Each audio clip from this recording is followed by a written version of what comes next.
अच्छा, यहां तक अब आप लोगों को ये तो क्लियर हो चुका कि जो हमारी जो डेट ऑफ बर्थ होती है, उस डेट ऑफ बर्थ में जो नंबर होते हैं 1 से लेके 9 तक, वही सारे के सारे नंबर अलग अलग प्लेनेट से कनेक्ट होते हैं और उन्हीं नंबर को हम अपने लोशु ग्रिड के अंदर फिल करते हैं। तो पहले आप लोगों को ये कंसेप्ट क्लियर होना चाहिए कि लोशु ग्रिड के अंदर जो कॉम्बिनेशंस होते हैं, जो नंबर्स होते हैं, उनको किस तरीके से समझना है और किस तरह से उनको स्टडी करना है। देखिए, इसमें ये जो हमारी लोशु ग्रिड है, जैसा कि हमने इसमें बताया कि टोटल इसमें 8 योग होते हैं। 3 होते हैं हॉरिजॉन्टल, जो ऐसे बनते हैं। ये आपका पहला हॉरिजॉन्टल योग हो गया, ये आपका दूसरा हो गया और ये आपका तीसरा हो गया। ये तो हुए हमारे 3 हॉरिजॉन्टल योग। ठीक, इसके बाद ऐसे ही हम इसमें यहां से अगर देखेंगे, ये 3 वर्टिकल योग है। इसको आप कॉम्बिनेशन कह लो या इनको प्लेन कह लो, क्योंकि बहुत सारे लोग इसको वर्टिकल प्लेन भी बोलते हैं, कुछ लोग इसको जो है योग भी बोलते हैं। तो ये आपकी सुविधा है कि आप इसको जैसे चाहें आप उसको वैसे समझें। ठीक है। और तीसरा इसमें जो कॉम्बिनेशन आता है वो आ जाता है हमारा डायगोनल का। ये हमारा पहला डायगोनल और ये हमारा दूसरा डायगोनल। ठीक। और जैसा कि इसमें हमने बता रखा कि इसमें मैजिक पार्ट वो क्या रहता है कि ये जितने भी डायगोनल हैं, आप इनको कैसे मर्जी टोटल करोगे तो इन सबका टोटल 15 ही आएगा। अब ये जो लोशु ग्रिड जिसको हम समझ रहे हैं, यही लोशु ग्रिड हमारे भारत के अंदर लक्ष्मी यंत्र भी कहलाता है, क्योंकि लक्ष्मी यंत्र में भी यही सारे के सारे कॉम्बिनेशन होंगे। यहां तक क्लियर है? अब हम एक एक करके इनको समझते हैं। देखिए, सबसे पहले हॉरिजॉन्टल योग को समझते हैं, जो हमने अभी बताया। इसको अलग अलग टुकड़ों में करते हैं पहले। तो आप देखेंगे ये पूरी लोशु ग्रिड को हमने 3 भागों में बांट दिया। अब ये जो हमारा पहला कॉम्बिनेशन है, इसको अगर हम जोड़ते हैं 4 + 9 + 2, तो इसका टोटल कितना आ रहा है? 15। ऐसे ही आप 3, 5, 7 को जोड़िए तो इसका टोटल कितना आया? 15। उसी तरह से आप 8, 1, 6 को जोड़िए तो 15। तो जैसा कि हमने पहले भी जो है इस बात को डिस्कस किया कि हर एक कॉम्बिनेशन का जो सम आएगा वो 15 ही आएगा। तो ये तो हो गए आपके 3 हॉरिजॉन्टल योग। अब ऐसे ही आ जाते हैं 3 वर्टिकल, यानी कि ये हमारी लोशु ग्रिड थी और उसमें ये जो 3 कॉम्बिनेशन है, ठीक, ये आपका ये पहला, ये दूसरा और ये तीसरा। हम क्या करेंगे, पहले इन तीनों को टुकड़े करते हैं, अलग अलग करते हैं। ये कर दिए। अब इनको अगर आप टोटल करते हैं तो आप देखेंगे कि अगर हम 4, 3, 8 को टोटल करते हैं तो इसका जो टोटल आ रहा है वो 15 ही आएगा। दूसरा कॉम्बिनेशन 9, 5, 2, इसका टोटल भी 15 है और तीसरा कॉम्बिनेशन 2, 7, 6, इसका भी टोटल 15 ही है। ये हुआ हमारा दूसरा कॉम्बिनेशन वर्टिकल योग का। इसके बाद अब हम आ जाते हैं नेक्स्ट कि डायगोनल की बात करते हैं। ठीक, तो डायगोनली अगर हम देखते हैं तो ये पहला डायगोनल आता है हमारा 4, 5, 6 का, जिसको हमने ये ब्लैक में हाईलाइट कर रखा है। ये हमारा पहला डायगोनल है लेफ्ट टू राइट का। तो इसको अगर आप टोटल करते हैं, पहले इसके टुकड़े करते हैं, देखिए, तो 4 + 5 + 6 अगर हम टोटल करते हैं तो इसका टोटल आपको 15 ही मिलेगा। ये हो गया हमारा पहला डायगोनल। देन हम दूसरे डायगोनल पे आ जाते हैं। अब इस डायगोनल को अगर हम देखते हैं 2, 5, 8 को, तो 2, 5, 8 को पहले हम अलग अलग टुकड़ों में जो है बांटते हैं ताकि हमें सारे कॉम्बिनेशन अलग से जो है नजर आने चाहिए। 2, 5, 8 को अगर आप टोटल करेंगे तो ये आपको 15 ही देगा। तो ये हमने तीनों के तीनों डायगोनल जो है अपने जो है समझ लिए।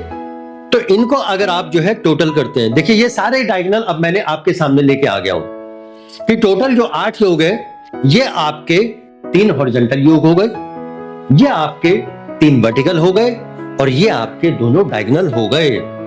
अच्छा, यहां पर एक खास बात ध्यान रखिएगा कि चाहे वो 3 हॉरिजॉन्टल योग है या 3 वो वर्टिकल योग है या फिर वो डायगोनल योग है, हर एक कॉम्बिनेशन का अपना एक महत्व होता है और अपना उसका एक मीनिंग होगा। तो किसी की डेट ऑफ बर्थ में हो सकता है कि कुछ योग मिसिंग मिलते हैं, तो उसका अलग इफेक्ट पड़ता है और उसका जो अर्थ होता है, मीनिंग है, वो अलग होगा। और इन्हीं सारे के सारे कॉम्बिनेशन से हमें यह भी पता लगता है कि किसकी डेट ऑफ बर्थ के अंदर किसके पास किस तरह की स्ट्रेंथ है या किसके पास किस तरह की वीकनेस है। तो ये हुआ हमारा यहां तक सारे इसका लोशो ग्रिड से जुड़े हुए कॉम्बिनेशंस का। अब यहां से आपका बहुत इंपॉर्टेंट पार्ट जो है शुरू हो जाता है, उसको ध्यान से समझना है।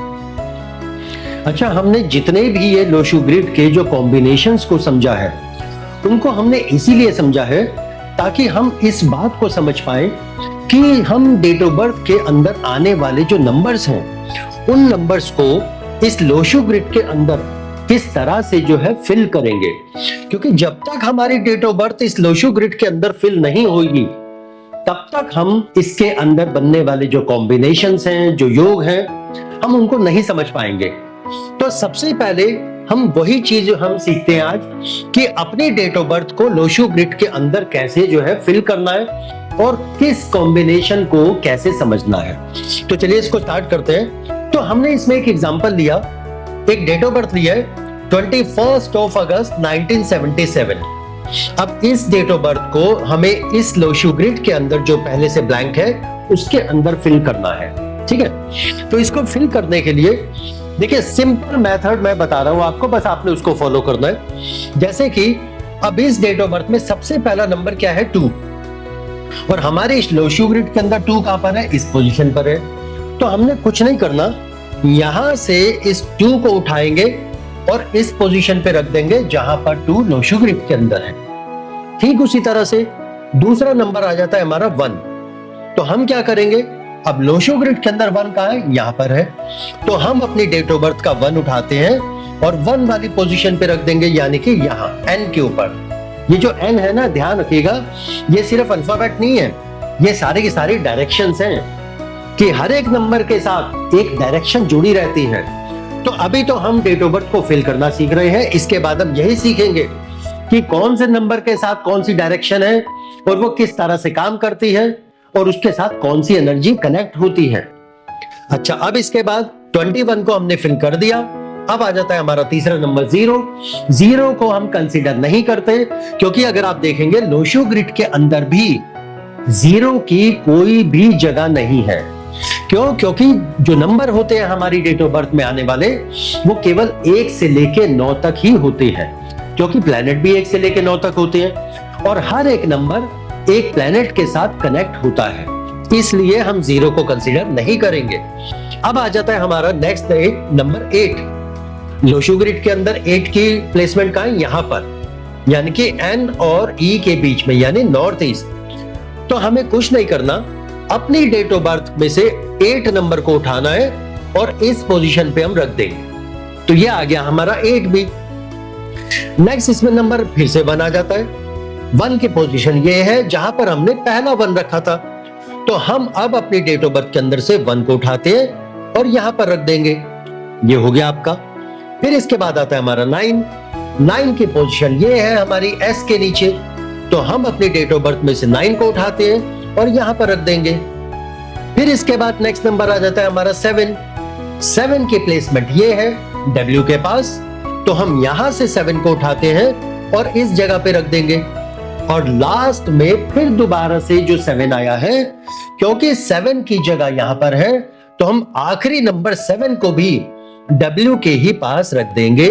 और ये आपकी पूरी की पूरी डेट ऑफ बर्थ हमने लोशो ग्रिड के अंदर फिल कर दी। अब आप लोगों के माइंड में ये होगा कि ये जो स्क्वायर खाली है, इसमें क्या भरेंगे? इसमें कुछ भी नहीं भरना। क्यों? क्योंकि अभी आपकी डेट ऑफ बर्थ के अंदर जो डायरेक्ट नंबर जितने भी आ रहे थे, वही हम यहां पर भरेंगे। अच्छा, ये चीज आप थोड़ा सा ध्यान रखिएगा कि आप लोग अपनी पिछली जो भी नॉलेज लेकर आ रखे, चाहे वो न्यूमरोलॉजी की है, चाहे वो पामेस्ट्री की है, चाहे वो एस्ट्रोलॉजी की है या नाड़ी शास्त्र की है, कोई भी है, ठीक, उस नॉलेज को कुछ समय के लिए आपने अलग रखना है। आप उस नॉलेज को अगर इसके साथ बार बार कनेक्ट अगर करेंगे तो आप वहां भी कंफ्यूज हो जाएंगे और यहां भी कंफ्यूज हो जाएंगे। तो हमें ऐसा नहीं करना। आपने सिर्फ क्या करना है कि अभी पिछली नॉलेज को भूल जाओ, सिर्फ ये जो मैं समझा रहा हूं बस इसको अपने माइंड में रखना है। अगर हम थोड़ा थोड़ा सा समझते चले जाएंगे तो आप ये देखेंगे कि एक समय के बाद आपकी जो नॉलेज होगी वास्तु में या न्यूमरोलॉजी में वो इतनी शार्प हो जाएगी कि आप किसी की भी डेट ऑफ बर्थ को जब आप देखेंगे और उससे जब आप प्रॉब्लम्स को जो है पूछेंगे तो ऑटोमेटिकली आप दोनों को कनेक्ट भी कर पाओगे। और उसके साथ साथ जब आप उसके घर का नक्शा देखोगे या उसके घर में विजिट करोगे तो आप ये पाओगे कि जो डेट ऑफ बर्थ के अंदर कमियां है या डेट ऑफ बर्थ के अंदर जो स्ट्रेंथ है वही सारी की सारी कमियां उन लोगों के घर में भी पाई जाती हैं। ठीक है, अच्छा इसमें एक एग्जांपल चलिए मैं और लेता हूं। ठीक, ये एक दूसरा एग्जांपल है जिसमें अब हम दूसरी डेट ऑफ बर्थ लेते हैं 12th of April 1992। अब इस डेट ऑफ बर्थ को हम फिर से लोशो ग्रिड के अंदर फिल करते हैं। ठीक है, तो वही है हमारे सारे के सारे नंबर। अब इसमें जो हमारी जो डेट ऑफ बर्थ है 12th of April, तो सबसे पहला नंबर 1 है। 1 हमारा यहां पर है तो आप यहां पर भर दीजिए। मेरे साथ साथ आप लोग सारे ना अपनी अपनी कॉपी में भरते जाइए, नहीं तो क्या है कि फिर वो कंफ्यूजन होता है। साथ साथ करते रहेंगे तो वो कवर होता रहेगा और पेंडिंग भी कुछ नहीं रहेगा और आप सबका जो सिलेबस है वो सही समय पर खत्म भी होगा और जो हम एक्सपेक्टेशन लेकर चल रहे हैं वो एक्सपेक्टेशन भी आप सबकी जो है वो पूरी होगी ही होगी। लेकिन कब? जब सही नॉलेज सही समय से आप ग्रैस्प करते चले जाएंगे। ठीक है, दूसरा नंबर इसमें क्या है 2 की पोजीशन क्या है, ये है। तो बस हम क्या करेंगे, इस 2 को यहां पर डाल देंगे, ये आ गया आपका। अगला नंबर डेट ऑफ बर्थ में क्या है 4 की प्लेसमेंट हमारी यहां है तो हम इस 4 को इस जगह पे डाल देंगे। ठीक है, नेक्स्ट इसमें फिर से 1 आ गया। 1 हमारा यहां पर आता है तो हम इस 1 को इस जगह पे डालेंगे। अगला नंबर आता है हमारा 9 की हमारी जो पोजीशन है वो यहां पर है तो हम क्या करेंगे, इस 9 को S के नीचे लिख देंगे। अच्छा, फिर से दूसरा 9 है तो कंफ्यूज नहीं होना, जो हमारा 9 वाला कॉलम है बस अगले नंबर को भी यही डालना है। और लास्ट में आ जाता है हमारा 2 हमारा इस पोजीशन पे है तो जहां पर हमने पहले 2 लिखा था ये वाला, बस वहीं पर हम दूसरे वाले 2 की प्लेसमेंट भी दे देंगे। और ये हमारा जो डेट ऑफ बर्थ थी 12th of April 1992, ये हमने पूरी की पूरी लोशो ग्रिड के अंदर फिल कर दी है। तो ये हमने 2 एग्जाम्पल जो है ले लिए।